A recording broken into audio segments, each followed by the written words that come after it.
73 کے آئین بنانے والے ذوالفقار علی بھٹو بھی وکالت کے پیشے سے وابستہ رہے ہیں، اور پھر شاید بہت سے لوگوں کو نامعلوم ہو، ایٹمی دھماکہ اور ایٹمی قوت کر کے مضبوط کرنے والے اور بکلا تحریک کو لیڈ کرنے والے محمد نواز شریف بھی انرولڈ وکیل ہیں۔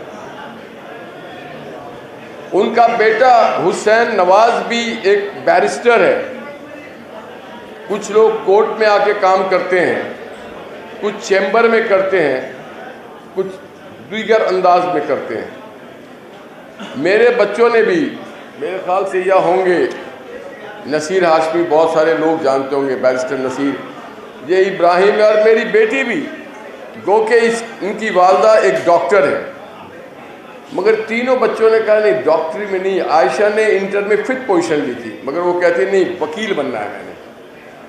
تو میرے گھر میں بھی وکیل، یہ آپ مت سمجھیں کہ میں چلا گیا ہوں، ڈیلی عدالت سے یہاں 3 وکیل آتے ہیں، اور شام کو جب ان سے ملتا ہوں تو high court, district court, Malir court, civil جج، جوڈیشل مجسٹریٹ، سب پہ گفتگو ہوتی ہے، اور میں باخبر رہتا ہوں۔ دل تو کرتا ہے چپ سے آ جاؤں، مگر حالات مجھے اجازت نہیں دیتی ہے کہ آپ کو پھر کہیں گے یہ اتنی گاڑیاں لے کے آ رہا ہے، وہ میری مجبوری ہے۔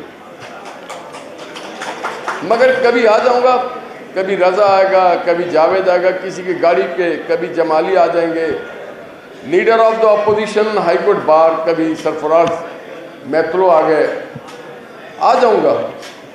وہ کہتے ہیں نا کہ آدمی اپنی حرکتوں سے باز نہیں آتا۔ 40 سال انہی گلیوں میں گھومتا رہا ہوں، انہی لابیز میں، انہی فلورز میں۔ وہ ابھی جمالی صاحب یا بہن فریدہ بتا رہی تھی 87 میں انرول ہوا تھا۔ ہمارے وقت میں وکیل بننا بڑا مشکل کام ہوتا تھا، اور انرولڈ ہونا اور مشکل کام، اور 6 مہینہ آپ کے رزلٹ کے انتظار کیا جاتا تھا۔ اور اس بار میں 3-4 سال بعد آیا ہوں۔ اگر آتا تھا یہاں پہ لارکانہ بار تھا، یہاں پہ حیدرآباد تھا، سارے بیٹھے ہوتے ہیں بڑے لوگ۔ اب میرے دور میں جو لوگ تھے جن کو میں نے دیکھا، مثلا یہاں پہ عزیز اللہ شیخ، حیات جنیجو، این کے جتوئی، جی ایم قریشی، میر محمد شیخ، بڑے لوگ۔ اور کیا بات ہے جناب چاچا ناصر الدین کی، شرف فریدی صاحب کی، کیا گھن گرج آواز تھی سید سمیع احمد صاحب کی۔ یہ بار تھا، کیا باروب، کیا لوگ تھے یہ لوگ۔ اس زمانے میں یاسین آزاد بھائی بیٹھتے تھے کراچی بار میں، تو میں ان کے پھر شمشاد عالم لاری صاحب کو کہتے تم یہاں کیا کرو، بار میں کیوں ہو، ووٹ میں جاؤ۔ اور جب وہ الیکشن لڑتے تھے تو یہ نہیں کہتے تھے کہ رات کی ڈنر ہے یا نعرے لگاؤ، وہ صرف ایسے کہتے تھے، ایسے ادھر آؤ، جی سر میں الیکشن میں کھڑا ہو گیا ہوں، بس۔ انہوں نے ووٹ ہی نہیں مانگنا۔ وہ ہم پہ اتنا مان کرتے تھے، اتنا پیار کرتے تھے، ہم پہ اتنا توجہ دیتے تھے کہ وہ کہتے تھے بس۔ اور پھر ہمارا بھی مان تھا کہ میرے سینئر، میرے بڑے بھائی، میرے چاچا یا میرے ماموں یا خالو، جو بھی میرے سینئر ہیں، وہ مجھ سے ووٹ مانگے، یہ تو بڑی توہین ہے۔ مجھے یاد ہے اکثر میں میر محمد شیخ صاحب کی بریف ہولڈ کر لیتا تھا۔ نواز شریف طیارہ ہائی جیکنگ کیس میں وہ بھی ون آف دا لائرز تھے۔ اس زمانے میں ہم خواجہ نویز صاحب کو دیکھا کرتے تھے، اور سب سے قریبی آدمی وہی لگتے تھے ہمیں سینئروں میں۔ ایک تو وہ کرمنل کی پریکٹس کرتے، دوسرے چلتے پھرتے وہ چٹکیلے کے ساتھ اور لطیفوں کے ساتھ ماشاءاللہ۔ تو وہ کبھی کسی کو اگر کوئی کیس ہار جائے، بیل نہ ملے، تو وہ بڑے ادھر آ بھائی، تو وہ سناتے تھے کہ کیسے اپنے آپ کو ٹھیک کیا جاتا ہے۔ پھر یہ میرے ینگ جنریشن آ گئی، سرفراز میتلو آئے، حفصیب جمالی آئے، ان سے بھی میں نے سیکھا کہ ان کی انڈرسٹینڈنگ کہاں ہے۔ سرفراز بھائی کہاں ہیں آپ؟ آ جاؤ نا ادھر۔ کیا خوبصورت الیکشن لڑتے ہیں یہ، باہمی احترام کا رشتہ، اتفاق سے دونوں جج صاحبان کے صاحبزادے ہیں. بڑا فخر ہوتا ہے مجھے جب یہاں پہ آتا ہوں. کالا کوٹ آج بھی پہنا ہوا ہے، سمجھ لیں وکالت آج بھی کرتا ہوں. ایک بات اور بتا دوں، ہائی کورٹ کے یا وکیلوں کے جو معاملات ہوں گے، وکالت چھوڑوں گا نہیں. میں آپ کی وکالت کروں گا وفاقی حکومت کے پاس اور سندھ گورنمنٹ کے پاس. میں نے آلریڈی یہ کام شروع کر دیا ہے. محترم جناب مراد علی شاہ صاحب، وہ چھپ گیا ہے، آگے لوگ، امجد چھپ گیا ہے، چودھری امجد چھپ گیا ہے، چھوٹا محتلو چھپ گیا ہے. کھوسا صاحب کہاں ٹھیک آئے ہو، بیٹھ جاؤ، ایک ساتھ بیٹھو. تو وہ آئے تھے میرے پاس، سندھ کی بات ہوئی، اسمبلی کی بات ہوئی، سیاست کی بات ہوئی. جب وکیلوں کی بات ہوئی تو انہوں نے ایسے کہا نہال صاحب. تو میں پہلی بار میری نگاہیں جھکی ہیں، میری نگاہیں جھکی ہیں. اب میری عزت آپ کے ہاتھ میں ہے. اگر آپ چاہتے ہیں کہ میں نگاہیں جھکا کے رہوں آپ کی وکالت کرتے ہوئے، چوائس از یورس. مگر آپ چاہتے ہیں کہ میں ایسے اسی نہال ہاشمی کی طرح رہوں تو پھر ہمیں اپنے آپ کو ریویو کرنا پڑے گا. میں وہ جو بیٹھے ہوئے نا ینگسٹرز، کل کو ایک یہاں پہ کھڑا ہوگا سی ایم بن کے، کوئی پی ایم بن کے، کوئی گورنر بن کے، آپ میں سے ہوگا. آپ میں تو کہ جاوید میر، آپ کے پیچھے جو لوگ بیٹھے ہیں یہ لوگ ہوں گے یہاں پہ. انہی میں سے کوئی یہاں پہ ہوں گے، انہی میں سے کوئی یہاں پہ منسٹرز ہوں گی ہماری خواتین. تو ہمیں اس ڈسپلین کو فالو کرنا ہے. پیچھے سعید کو بولیں بار والے کو اس کو چائے دیں، یہ بات نہیں سن رہے ہیں. تو میں آپ کے توسط سے بات یہ کرنا چاہتا تھا، میں زیادہ بات نہیں کروں گا، کہ آج ہمارا ملک، ہمارا بار، وکلا برادری بڑی گمبھیر چیلنج سے گزر رہے ہیں. ہم وہ چیلنج کیا ہے؟ آپ کے یہاں وہ منی یا منی لاک ڈاؤن ہو چکا ہے کہ کفایت شاری کریں. کفایت شاری بجلی میں بھی، پیٹرول میں بھی، ہر چیز میں. وہ انگلش میں ایک لفظ آ گیا آسٹریٹی. پہلی بار زیادہ یہ مقبول ہو گیا آسٹریٹی. اور یہ کیوں ہوا؟ یہ اگر ہم سوچیں کیوں ہوا یہ؟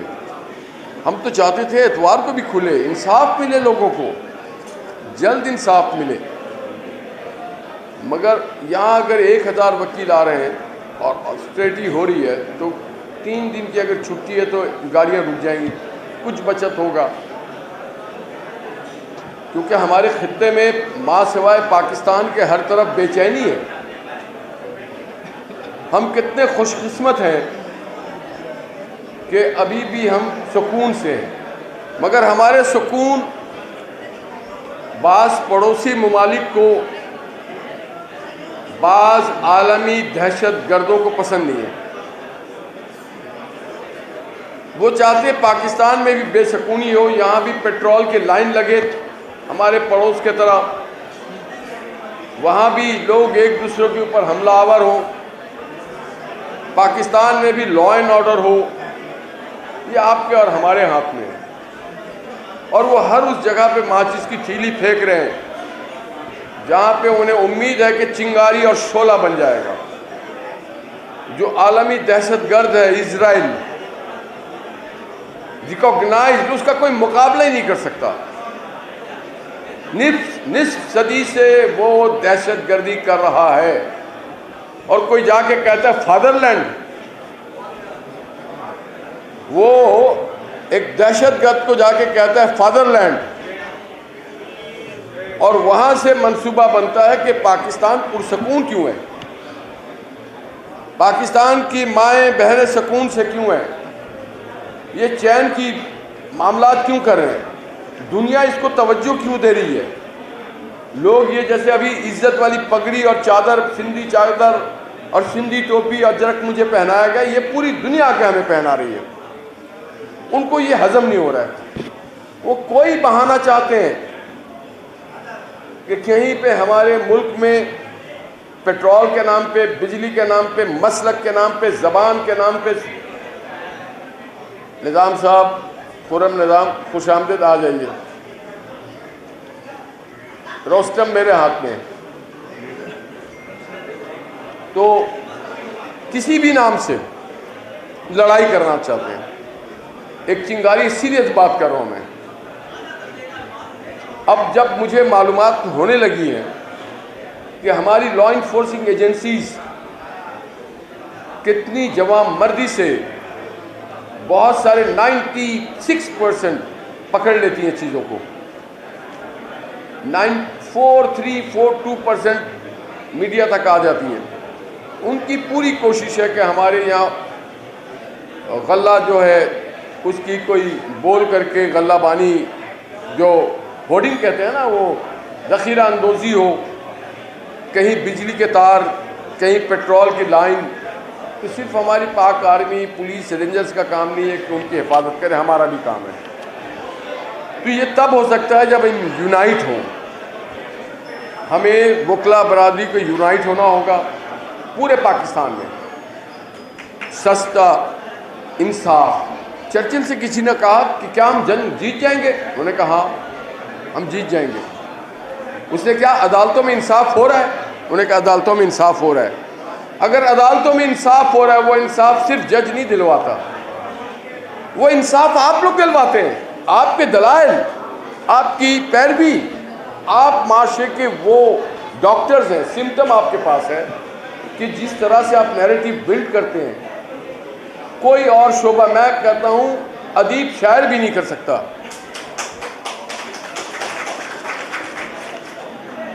ادیب اور شاعر بھی کتاب کم سے کم 100 پیج کا لکھتا ہے، اور ہمارے وکیل 20 پیراگراف میں پوری قومی مقدمہ اور انفرادی مقدمہ لکھ چکے ہوتے ہیں۔ What a art! کیا خوبصورت انداز ہے ہمارا، اور ہم پہچان نہیں رہے ہیں اپنے آپ کو۔ جو ہمارے اپنے مسائل ہیں، مثلاً ہماری ریٹرنرشپ کا معاملہ ہے، یہ جو ینگ ہیں ان کو ریٹرنرشپ چاہیے۔ مثلاً ہمارے چیمبرز کو بہتر کرنے کا معاملہ ہے، مثلاً ہماری ورکنگ فیسلٹی بہتر کرنے کا معاملہ ہے۔ اتنا فنڈ ہو کہ کیفیٹیریا میں چیزیں، بار روم میں چیزیں سستی ہوں۔ ہمارے اپنے انرولمنٹس کے معاملے ہیں،